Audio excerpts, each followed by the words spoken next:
What's up, good people? Mark Holmes here, and as always, I want to say thank you all for watching, commenting, subscribing, and being part of the Joe Boo Sports Report. Without you guys, as well as you ladies, you know that this literally does not work. Hope everybody's having a great day.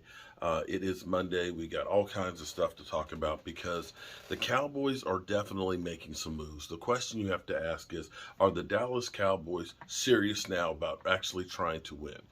It's my contention that the Cowboys, with the number of coaches and the position coaching that they've gotten rid of, are changing to the West Coast offense. Okay, I don't have any proof of that, but it would make sense because right now Mike McCarthy is on the hot seat, so to speak. Year number 4 of a 5-year contract. This is the shit or get off the toilet year. Excuse my language. But honestly, you don't want to go into a 5th year and say, well, it's, we're going to play you to the end of the contract. You either extend him at the end of this year coming up, or you fire him and replace him. You already have Dan Quinn, who's kind of there. I don't think Dan Quinn is, going to stab him in the back or anything. I think Dan Quinn truly loves working with Mike McCarthy, and I'm not sure that he wants the pressure of being the head coach. Be that as it may, the Cowboys have gone through and basically have let go the offensive line coach, which means you're probably changing philosophy where you think the Cowboys have been more of a ground and pound running attack. You've gotten rid of your running back coach, which Skip Pete is more of the inside running coach as far as Zeke Elliott, which means more than likely you're probably going to get rid of Zeke Elliott. And you've gotten rid of your quarterback coach as well. So when you look at those positions, my assumption, and that's what I'm doing, is my assumption is that if Mike McCarthy is calling plays, he's not calling plays with Kellen Moore's offense. I just don't think that that's going to be the case. Looking at Zeke Elliott, when you start looking at the numbers, because now the salary cap number is out there, $224.8 million is how much it is. The Cowboys are currently $9 million over the cap. Is it time to panic? No, it's not time to panic. And of course, people will say, well, it's because you're paying the quarterback. That's why we don't have any money. We'd be a Super Bowl winning team if we weren't paying Dak. It's Dak Prescott's fault. We need to get rid of him and go find ourselves a rookie quarterback and try and win on that contract. That's great. That's a great theory, great philosophy, great idea. But you're not in a position to draft a quarterback in the first round that's going to be able to take over. And I know people say, well, Brock Purdy. Well, see, here's the thing. Brock Purdy has a great play caller and tons of weapons that were around him and was in a good system. We don't have that system right now in place where we have all of that talent. And man by man, you look at the talent that the 49ers had as well as the Eagles. That works with a quarterback that may not be as good. But if you take a quarterback that's not really good or young and put him in with he doesn't have any talent, then you've got basically what the Cleveland Browns have been forever. Okay, so Mike McCarthy, more than likely we're hearing names like Ben McAdoo, a guy he's worked with in Green Bay, where they ran what? The West Coast offense. Now, for the Cowboys, again, it doesn't matter what offense you run. It's not going to be successful if you don't have the players that are going to work in that offense. And for the Cowboys, having 30 free agents, and we're $9 million over the cap, we have to get under the cap by March 15th. And Dak Prescott is a $49 million cap hit. Common theory says trade Dak. Well, you can't trade Dak. Unfortunately, he's got a no-trade clause, which he could waive if he decided he wants to go someplace. But even trading him, you're going to end up taking a massive hit that's going to be like his salary would be. There is redoing his contract, okay, or restructuring his contract, which is basically what they've done the year that they ended up signing it. Here's the interesting part. This is where you listen to guys like Skip Bayless, and they said, he threw Jerry Jones against the wall and fleeced him for $70 million. Yeah, that's actual money.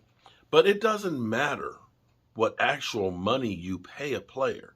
It's actually what is the salary cap hit? And thus far, Dak Prescott's first year under his new contract was $17 million. This past season, it was $19 million.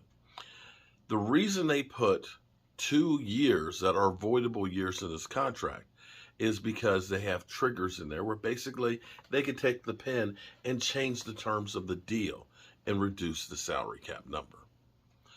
They have forever been doing that. They redid that with Tony Romo, I believe, 3 times. They've done it a multitude of times with Tyron Smith. It's almost like an annual rite of passage for Tyron Smith's contract to be restructured.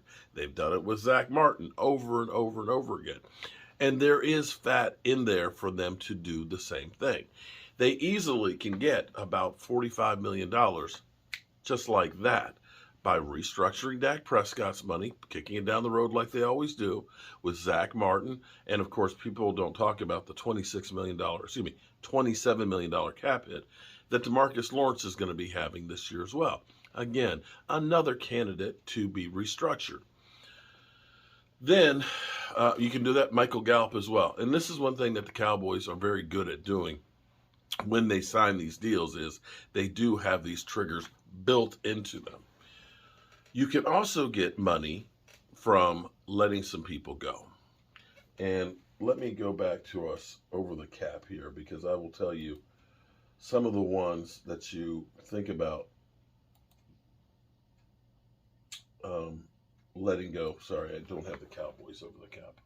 Looking at some of the other teams. Let me pull it up real quick. Cowboys cap space. Cowboys. Okay, here we go. There are players that you can release that will save you money. And depending on which tool you use to let them go. There is the pre-June 1st cut and the post-June 1st cut. You can designate 2 players as post-June 1st cuts. Tyron Smith, you can either restructure his deal. He's a $17 million hit and bring him back for less money, but that's basically tying you up for longer. Or you can make him a June 1st cut, a pre-June 1st cut, where you can save $9 million. Or if you designate him a post-June 1st cut, you can save $13 million. Zeke Elliott, same type of a deal. You can save about $10 million, $10.9 million on Zeke Elliott. Now, it may be, of course, there's dead money. Zeke Elliott has about $6 million in dead money if you make him a post-June 1st cut. This could be where you could go to Zeke Elliott and say, Zeke, we're going to have to pay $6 million basically for you to go away. How about we go ahead and say, Zeke, we'll toss in an extra $1 million and we'll keep you on the team. Now, sentimental reasons why we love to have Zeke. In reality, though, when you think about teams like Kansas City that are spending a total of like $4 million on all their running backs, for us to tie up even $7 million for him, or even looking at Tony Pollard and paying him, I'm not sure that that's money well spent. We need Tony Pollard. You may be better signing him to a franchise tag where it'll be about $10, $11 million. But there's ways we can get money. Now, I know everybody's saying, well, damn, you got to do the extensions, of course, with Diggs. And Diggs right now has deleted his following of the Dallas Cowboys as they begin negotiations, which is kind of crazy to me, the whole idea of, I'm going to stop following you to basically have a temper tantrum. Okay. All right. But that's the new world we live in. You're going to have to pay Diggs, and you're going to have to pay Micah Parsons coming up too. You're going to have to pay, not this year, but CeeDee Lamb. Now, the thing that happens with the Cowboys, generally speaking, is when they get their feet wet on a new contract is the first year is actually really, really low. In a lot of cases, signing players, when we did with Zach Martin, when we finally got him to his long-term deal, we actually reduced his cap number that first year. So there's ways that you can go ahead by the signing bonus and everything else where you're giving the player a whole lot of cash, but you're not taking a big hit because that's prorated over the life of the contract. So as far as worrying about what are the Cowboys going to do being over the cap. The only problem for the Cowboys being over the cap is if they make it a problem. And that's what they did last year. Last year, they said, we can't sign anybody because we're over the cap, and they blamed Dak Prescott. In actuality, Dak Prescott's cap number was only $19 million, which was not anywhere near tops up there with cap hits. When you think that the Commanders spent $29 million on Carson Wentz last year, you start looking and saying, Dak was actually a bargain at 19. And more than likely, we'll see him in a cap number that's somewhere in the 20s. Now, if the Cowboys really want to clear up a lot of money, and this is a crazy thing to say because I know a lot of people are like, screw Dak Prescott, I want him out of here. But the Cowboys, if they were to put an extension, which gives them more time to hide that money or kick it down when the salary cap is going to be a lot higher, they could actually clear up a lot of money that way. And see, these are things that are available if the Cowboys are now serious about going to the West Coast offense and now getting the personnel that's going to do it. Because, again, you need offensive linemen that are better zone blockers. You need precise route runners. You need running backs that are better catching the ball in space. You need a tight end who is really, really good at blocking, but also is a great pass catcher if you want this offense to be successful. So, should we worry about where we are with the cap? No, we'll be okay. There are things the Cowboys can do to basically maneuver around the salary cap. All right, guys. Thank you for being part of Fixing the Dallas Cowboys. I'm going to be talking about Mike McCarthy because some people have brought up to me that, well, Mike McCarthy got the play calling duties taken away from him in Green Bay, and the Green Bay offense kind of failed and so on, and he had to kind of, he left, and of course, and Aaron Rodgers is getting a couple of MVPs.